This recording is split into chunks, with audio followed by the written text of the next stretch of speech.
Hi, my name is Josh O'Gara, and I'm the state president of the National Association of Insurance and Financial Advisors here in Massachusetts. I recently had the privilege of hosting our 7th annual 4 Under 40 event, which we obviously had to hold virtually this year. Here's a quick recap video.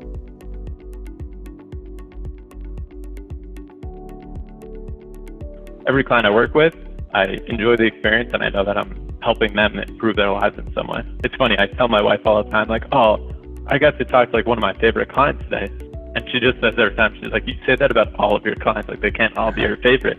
But it is what I love to do because I really enjoy all the people I work with. And every time I can help a client relieve some of that stress in one way or another, whether it's a strategy or just showing them the track they're on, that just is a very rewarding feeling for me. So that's kind of the thing that always brings me back to center. I work with predominantly women, so I think it's an underserved market and it's also an under-recruited market. I know there's a couple different institutions out there, so I think that it's a huge opportunity for women because you can make your own schedule, so you can still be a mom and do all the things. But I think it's a great opportunity for other people to get involved in. That's the recruiter in me. It doesn't go away, but the reality is that I knew I couldn't recruit a woman if I was sitting on the other side of the table. I really love people. I love talking to people. I love learning about people. This is a great business because it's all about people. And I had a lot of mentors along the way that always told me is your income is a direct correlation to how much value you bring into the world. And at the time the person told me that, I was making about $30,000 a year. And I was like, I'm not bringing very much value to the world right now. I got to change something here. And at the time, I was honestly, I was kind of thinking about myself, like, I got to try to make it. I'm barely able to eat ramen noodles here.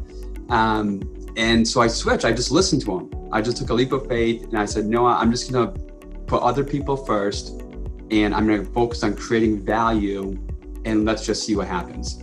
And that's been my mantra since. My career started at John Hancock as an insurance analyst. I spent 4 years working on the corporate side of things and really built an expertise on the life insurance technical side of things. So then in 2007, I joined Spencer Financial with my father, Tom Spencer, and also my business partner, Sam Baldwin. I was able to bring an expertise early on that I was proud of and could add to the firm. And I've since worked on a succession plan with Sam Baldwin that we completed over the last 5 years. So Tom Spencer, my father, has exited the firm and I own it with Sam now. And we're really proud of what we do in Sudbury, Massachusetts.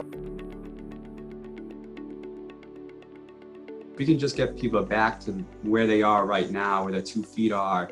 I think that relieves a lot of fear. And sometimes that's just letting them vent. If they need a vent on something, then let them vent, because they can't hear anything new until they get whatever it is that's in their head out. Right? Like their head is full. They need to be to get it out. So then maybe it's letting them vent and then say, you know what? And say, how are you doing right now?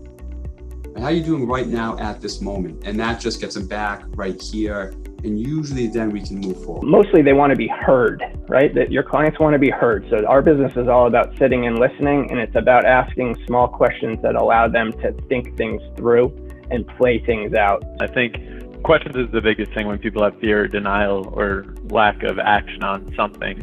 And I think continuing to ask questions, because typically what I found is that people's first response to a question usually isn't how they're truly feeling. It's just what they want to tell you.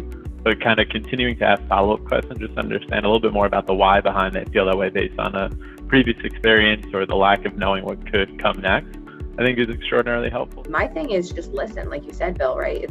It's hear them, but it's hear them in 2 parts. It's hear them from a decision-making perspective on the logical side and the decision-making perspective of the emotional side.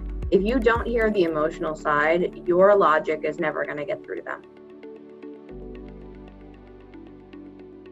Just know that you are going to make it. You are going to make it in this business. And if that is the case, then what would you do? Most of the time you're thinking about probably, I'm not going to make it in this business. And then you might be doing those things. But if you really want to be in this business, then you are going to make it. And people don't fail unless they quit. I think for me, it was no plan B, right? I think it was one of my colleagues, Justin Hayward, heard him speak at an event and he was like, once you create a plan B, you give yourselves out you give your ability to choose not to do things that you should otherwise be doing. So I think for me, it was just knowing that I'm going to do this. And so what Jim said, like, this is going to be my career. There's no other path I want to do. So it was definitely a mindset thing for me. The one thing I will say for new advisors is find your niche. And you may just be calling people and meeting with people if they fog a mirror. That's okay. But who do you like working with? Who gives you the most energy? And ask for those people and tell your clients why you're asking for them. I had a built-in mentor in my father, but I also had other advisors outside of my firm that had expertise that we did not, that I brought in regularly. And you just have to be really comfortable acknowledging and being very honest that this is outside of my expertise, and these are the type of people I can bring to the table to help you.